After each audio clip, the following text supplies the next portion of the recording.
बहुत समय पहले किसी जंगल में एक बूढ़ा जादूगर रहता था। उस जादूगर के पास सफेद और काले रंग के दो जादुई चांद घर थे। जादूगर दोनों जादुई चांद घर का इस्तेमाल करके हमेशा गरीब लोगों की मदद किया करता था। फिर कुछ दिनों बाद अचानक जादूगर बहुत बुरी तरह बीमार पड़ जाता है। लगता है अब मैं जिंदा नहीं बचूंगा, मेरे मरने का समय आ गया है। देखो, मेरे मरने के बाद तुम दोनों इसी तरह गरीब और लाचार लोगों की मदद करते रहना। इतना कहकर जादूगर दम तोड़ देता है। जादूगर के मरने के बाद सफेद चांद को बहुत दुख होता है, लेकिन काला चांद खुशी से नाचने लगता है। देखो, हमारे मालिक का हुक्म याद रखना, हमें हमेशा गरीब लोगों की सहायता करनी है। ये बुढ़ा मर गया, इस बात की मुझे बहुत खुशी है। आज से मैं दूसरों को परेशान करूंगा, इसमें मुझे बहुत मजा आएगा। फिर अगले दिन दो गरीब औरतें उन दोनों से मदद मांगने आती है। कल रात तेज बारिश की वजह से मेरा घर टूट गया है, मुझ पर दया करके कुछ पैसे दे दो। हाँ, मुझे भी पैसे दे दो ताकि मैं अपना टूटा हुआ घर ठीक कर सकूं। देखो बहनों, मैं तो सिर्फ अनाज प्रकट करने की शक्ति रखता हूँ, लेकिन ये काला चांद घर जितने चाहे उतने पैसे प्रकट कर सकता है। हाँ, इसने बिल्कुल सही कहा। मैं ढेर सारे पैसे प्रकट कर सकता हूँ, लेकिन मेरी एक शर्त है, तुम दोनों को आपस में लड़ाई करनी होगी। जो औरत जीतेगी मैं उसे माला माल कर दूंगा। दोनों औरतों के सामने कोई रास्ता नहीं था, इसलिए वह दोनों काले चांद को खुश करने के लिए आपस में लड़ाई करने लगती है। मेरे बाल, वही माँ मर गई रे, मेरी टांग टूट गई, मुझे बहुत दर्द हो रहा है। दोनों औरतों को लड़ते देख काला चांद घर बहुत खुश होता है। देखो, ये सब गलत बात है, तुम इन मासूम औरतों की मजबूरी का फायदा उठा रहे हो। मैं बहुत बुरा बन गया हूँ, बुरे काम करके मुझे बहुत खुशी मिलती है, इसलिए तू अपनी बकवास बंद कर और मुझे लड़ाई का मजा लेने दे।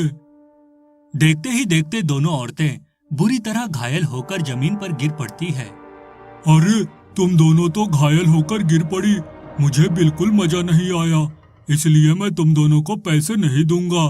चलो भागो यहाँ से। काले चांद की धोखेबाजी से दोनों औरतों को बहुत दुख होता है और वह दोनों रोते हुए वहां से जाने लगती है। लेकिन तभी सफेद चांद घर उन दोनों औरतों को दो अनाज की बोरियां दे देता है। फिर वह दोनों औरतें सफेद चांद घर का शुक्रिया अदा कर वहां से चली जाती है। इस तरह कुछ दिन बीत जाते हैं। फिर एक दिन एक बूढ़ा आदमी अपनी जवान लड़की को लेकर वहां आता है। सुनो, एक दुर्घटना में मेरी बेटी का पैर बुरी तरह घायल हो गया है, मैं इसका ऑपरेशन करवाकर इसे ठीक करना चाहता हूँ, वरना इसकी शादी टूट जाएगी। दया करके मुझे पैसे दे दो। सुन बुड्ढे, अगर तुझे पैसे चाहिए तो तुझे मेरे सामने डांस करके दिखाना होगा, उसके बाद मैं तुझे पैसे दूंगा। मजबूर होकर बूढ़ा वहां डांस करने लगता है, लेकिन थोड़ी ही देर में थकान के मारे वह गिरकर बेहोश हो जाता है। पिताजी, उठिए पिताजी, आपको क्या हो गया? सुन लड़की, तेरे बाप को तो बिल्कुल डांस करना नहीं आता, इसलिए अब मैं तुझे पैसे नहीं दूंगा। चल अपने बाप को उठा और निकल जा यहाँ से। तुम बहुत बुरे हो, देख लेना, एक दिन तुम्हें तुम्हारे बुरे कर्मों की सजा जरूर मिलेगी। उसके बाद वह लड़की अपने पिता को उठाकर वहां से चली जाती है। इस तरह कुछ दिन बीत जाते हैं। फिर एक दिन जंगल के पास वाले गांव में बहुत तेज भूकंप आता है, जिस वजह से लोगों के घर टूटकर तहस नहस हो जाते हैं।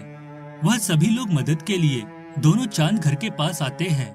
हमारी मदद करो, भूकंप की वजह से हमारा पूरा गांव बर्बाद हो गया है, हम पर दया करो।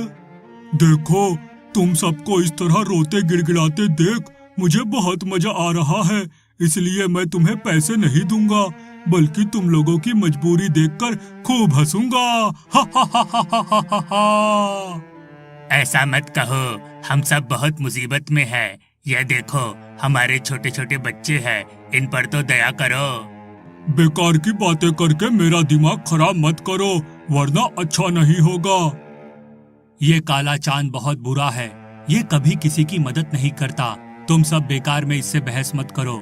देखो, मैं तुम्हें पैसे तो नहीं दे सकता, लेकिन हाँ, ढेर सारा अनाज दे सकता हूँ, जिसकी मदद से तुम सबकी भूख शांत हो जाएगी। उसके बाद सफेद चांद घर का दरवाजा खुल जाता है और सभी गांव वाले घर के अंदर जाकर ढेर सारी अनाज की बोरियां ले लेते हैं। उसके बाद सभी गांव वाले सफेद चांद को दुआ और काले चांद को बद्दुआ देकर वहां से चले जाते हैं। देखते ही देखते कुछ दिन बीत जाते हैं। फिर एक दिन उस जंगल में तेज तूफान आता है। तूफान इतना खतरनाक था कि वह दोनों चांद अपनी जगह से लुढ़कते हुए पहाड़ की चोटी पर जा पहुंचते हैं। दोनों चांद पूरी ताकत लगाकर अपने आप को बचाने की कोशिश करने लगते हैं। तभी वहां से गुजर रहे कुछ गांव वालों की नजर उन पर पड़ती है। अरे वो देखो, दोनों चांद घर खाई की तरफ गिरने वाले हैं, हमें उन्हें बचाना होगा। सभी लोग उन दोनों को बचाने पहुंच जाते हैं।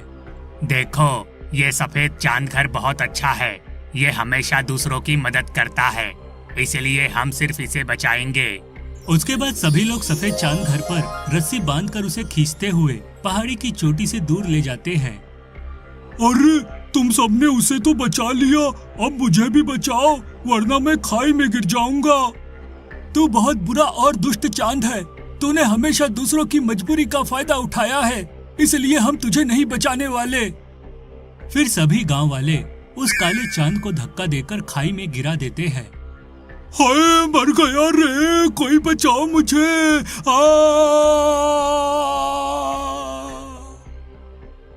खाई में गिरते ही उस काले चांद के टुकड़े टुकड़े हो जाते हैं।